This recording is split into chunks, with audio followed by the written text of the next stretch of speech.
बांग्लादेश में हिंदुओं पर हो रहे जुल्म, भारत शांत क्यों? बांग्लादेश में हिंदुओं को 0% करने की साजिश।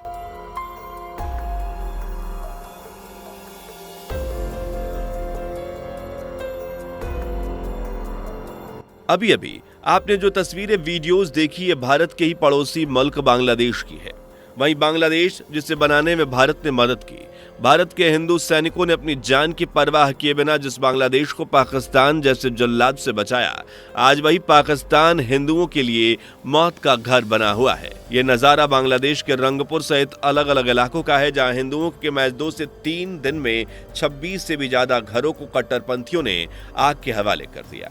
सैकड़ों घरों में लूटपाट की, बहन बेटियों के साथ दुष्कर्म किया गया, लेकिन भारत में इसका दूर दूर तक कोई जिक्र नहीं है। हो भी कैसे? ये कोई नया मामला नहीं है। कट्टरपंथ का सबूत देती है तस्वीरें बांग्लादेश से आए दिन सामने आती रहती हैं, जहां मुस्लिमों ने हिंदुओं का जीना मुहाल कर रखा है, लेकिन सरकार को क्यों खामोशी छाई है ये पता नहीं चलता। क्या भारत अपने हिंदुओं को बचाने के लिए कुछ नहीं करेगा? क्या कट्टरपंथियों से भरे इस देश में हिंदुओं की संपत्तियां यूं ही कब्जाती रहेंगी?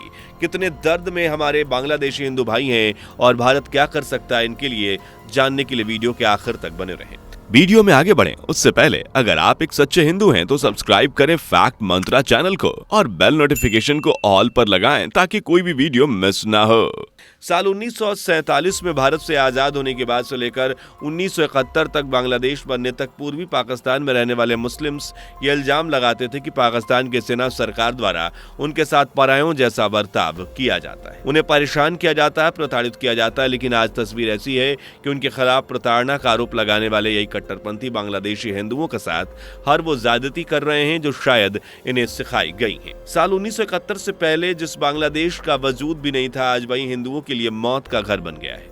आए दिन हिंदुओं के घर जलाए जा रहे हैं, मंदिर तोड़े जा रहे हैं, बहन बेटियों का जबरन अगवा हो रहा है और उनके साथ गलत काम हो रहे हैं और मूर्तियों को खंडित कर पूरा का पूरा मंदिर फूंका जा रहा है। लेकिन सरकार, प्रशासन, पुलिस सब तमाशबीन बने हुए हैं और ऐसा आज या कल नहीं बल्कि 1947 के बाद से ही लगातार हो रहा है। आज हम इस बात को सोचकर ताली तो पीट देते हैं कि साल 1971 में भारत की मदद से बांग्लादेश का जन्म हुआ। भारतीय सैनिकों ने पाकिस्तान के 90,000 सैनिकों को बंदी बना लिया, लेकिन बांग्लादेश के जन्म से पहले कितने हिंदुओं ने अपनी जान दी, इस बात का जिक्र कहीं कोई नहीं करता। जबकि आंकड़ों के अनुसार जब पूर्वी पाकिस्तान में पश्चिमी पाकिस्तान के खिलाफ गुस्सा उगल रहा था, लड़ाई चल रही थी, उस वक्त पाकिस्तानी सरकार के आदेश पर सबसे ज्यादा कत्लेआम हिंदुओं का हुआ।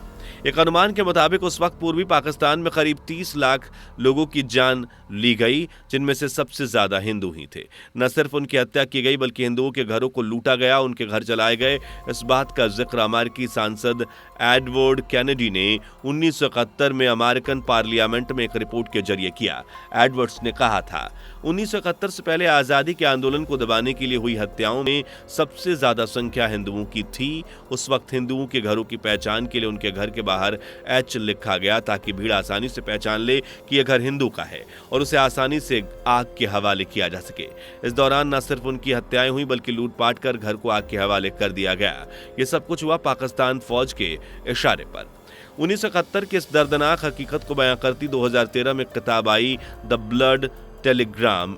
गैरी बास ने जो अपनी इस किताब में लिखा, ये पूरी दुनिया की जिम्मेदारी बनती है कि वो 1971 में हुए हिंदुओं की हत्या पर निंदा करे। लेकिन अफसोस कि कभी ऐसा हुआ भी नहीं। पाकिस्तान ने तो आज तक कबूल भी नहीं किया कि ऐसा कुछ किया भी था।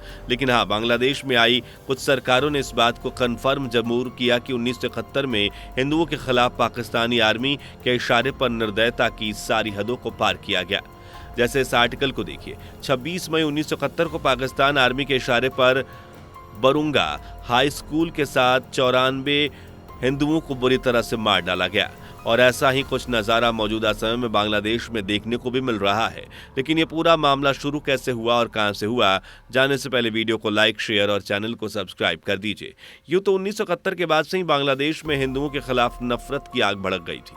कट्टरपंथियों ने हौले हौले धीरे धीरे अपने निशाने पर उन्हें लेना शुरू कर दिया। लेकिन हालात बद से बदतर तब हुए जब साल 2021 में दुर्गा पूजा के दरमियान किसी ने अफवाह फैला दी कि दुर्गा पंडाल में हनुमान जी की मूर्ति के पैरों के पास किसी ने इस्लामिक ग्रंथ रख दिया है। अब खबर बेशक धर्म से जुड़ी है, इसलिए पहला दायित्व बनता है कि वहां जाकर देखा जाए कि क्या सच है। लेकिन नहीं, धुआं उठा नहीं कि चरमपंथियों ने अपना असली रूप दिखा दिया। इस एक अफवाह के चलते पूरे के पूरे दुर्गा मां के पंडाल में तोड़फोड़ मचाई गई, मां की मूर्ति तोड़ी गई, साथ ही लोगों के साथ मारपीट भी की गई। बांग्लादेश के सबसे बड़े अखबार द डेली स्टार के अनुसार भीड़ ने करीब 170 हिंदू मंदिरों को बर्बाद कर दिया। इतना ही नहीं, 300 से ज्यादा मंदिरों को भी तोड़ फोड़ दिया गया। आपको बता दूं कि वहां लूटपाट भी मचाई गई। खैर, ये तो कोई बड़ी बात नहीं, क्योंकि इनका इतिहास भी लूटपाट और तोड़फोड़ से भरा हुआ है। लेकिन शर्म की बात यह है कि जिस व्यक्ति ने ये पूरी अफवाह फैलाई वो खुद एक मुस्लिम था। मतलब आप समझ सकते हैं कि इन्हें दंगा करने का इतना शौक है कि चिंगारी भी खुद ही लगाते हैं और बाद में बेकसूर होने का दिखावा करते हुए दूसरों की जान ले लेते हैं। इससे भी ज्यादा बेअदबी तो तब हुई जब एक मुस्लिम शख्स द्वारा फैलाए इस अफवाह ने हजारों हिंदुओं को अपने घर छोड़ने पर मजबूर कर दिया। सैकड़ों के रोजगार ठप पड़ गए, न जाने कितनों ने ही अपने घर परिवार सब खो दिए। सैकड़ों हिंदुओं का कोई ठिकाना नहीं रहा और यह सब हुआ उस मुस्लिम शख्स की वजह से। लेकिन सोचने वाली बात यह भी है कि बांग्लादेश की सरकार भी हिंदुओं पर जुल्म ढाने से पीछे नहीं हटती। एग्जाम्पल के लिए आप इस एक्ट को देखिए, एनिमी पॉवर्टी एक्ट 1968। ये एक्ट बांग्लादेश सरकार को यह हक देता है कि वो जब चाहे तब दुश्मनों की प्रॉपर्टी को सीज कर सकती है, उस पर कब्जा कर सकती है और बताने की जरूरत नहीं कि दुश्मन की इस कैटेगरी में हिंदू ही आते हैं। ये तो कुछ भी नहीं। 1993 में बांग्लादेशी होम मिनिस्ट्री ने एक ऑर्डर पास किया, जितने भी भारत से लगने वाले हिस्से में वहां रहने वाले बांग्लादेशी हिंदुओं को तय लिमिट से ज्यादा पैसे ना निकालने दिया जाए और उन्हें लोन भी ना दिया जाए। जी हाँ, लोन भी ना दिया जाए। वहीं अपने भारत में देखें तो मुस्लिम्स आबादी रॉकेट की स्पीड से बढ़ रही है, क्योंकि भारत के हिंदू बांग्लादेश पाकिस्तान मुस्लिम्स की तरह नहीं है जो घर में रह रहे मेहमानों के साथ बगानों जैसा बर्ताव करें। इतना ही नहीं, भारत की सरकार को भले ही एंटी मुस्लिम कहा जाता हो, लेकिन 3 तलाक कानून सहित आवास योजना जैसी कई स्कीम्स हैं और एक रिकॉर्ड भी जिसके मुताबिक बीते सालों में सरकारी योजनाओं का सबसे ज्यादा लाभ मुस्लिमों ने ही लिया है। वहीं भारत के पड़ोसी देश हिंदुओं के साथ जिस तरह से पेश आते हैं वो तस्वीर हमें सोचने पर मजबूर करती है कि क्या आपका धर्म यही सिखाता है। ये है अहमद रजीब हैदर भाई, जो अपने आप को नास्तिक बताते थे और पेशे से एक सेकुलर ब्लॉगर थे, जो लगातार अपने ब्लॉग के जरिए 1971 में हिंदुओं के खिलाफ जिन अपराधियों ने बर्बरता की उन्हें सजा दिलवाने की मांग कर रहे थे। उनकी इस मांग से सबसे ज्यादा मिर्च लगी वो कट्टरपंथी जो आलम इनका देखिए। कट्टरपंथियों ने धर्म से अपनी ही भाई अहमद रबीज को 15 फरवरी 2023 को उनके घर के पास बेरहमी से उन्हें मार डाला। इस हत्याकांड के ठीक 2 साल बाद एक उदारवादी ब्लॉगर अभिजीत एक बूम फेयर अटेंड करने के लिए घर से निकले और कुछ मुस्लिमों ने उन्हें मौत की नींद सुला दिया। इस तरह सेकुलर ब्लॉगर वशीर रहमान, अनंत बिजॉय दास सहित सिलसिलेवार तरह से कट्टरपंथियों ने कई ब्लॉगर्स, कट्टरपंथ का विरोध करने वाले लोगों की हत्या कर दी। हालांकि ताननीम खलील, इमरान सरकार और आसिफ मोमुद्दीन जैसे कुछ ब्लॉगर्स जिंदा हैं। बस फर्क इतना है कि अब ये बांग्लादेश में नहीं रहते और ये शायद इसलिए जिंदा हैं क्योंकि बांग्लादेश में इन जिहादियों से सरकार, पुलिस प्रशासन से लेकर कानून तक सब मिले हुए हैं। ऐसे में मारकाट शौक रखने वाले इन जिहादियों से पंगा लेगा कौन? इसलिए आज भी बड़ी संख्या में हिंदू बांग्लादेश छोड़ने पर मजबूर हैं और ढाका यूनिवर्सिटीज के प्रोफेसर डॉक्टर अब्दुल बरकत के अनुसार अगर इसी रफ्तार से बांग्लादेश में हिंदुओं की आबादी कम होती रही तो अगले 30 साल में बांग्लादेश में 0% हिंदू हो जाएंगे, जो वर्तमान में 8.5% के करीब हैं, जबकि 1971 में 13.5% थे। ऐसे में भारत से लाए गए CAA बिल को हमें सपोर्ट करना बहुत ज़रूरी है क्योंकि ये मुस्लिम देशों से सताए हुए हिंदू भाइयों के लिए है। दुनिया भर में अनेकों मुस्लिम ईसाई देश हैं, लेकिन हिंदू देश सिर्फ एक भारत है जहां सबसे ज़्यादा हिंदू हैं। तो अगर हम ही अपने हिंदू भाइयों की मदद नहीं करेंगे तो कौन करेगा?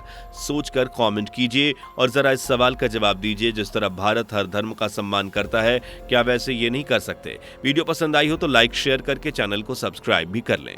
दोस्तों, आपको स्क्रीन पर 2 और वीडियोस दिखाई दे रही हैं, जिसे देखने के लिए स्क्रीन पर क्लिक करें।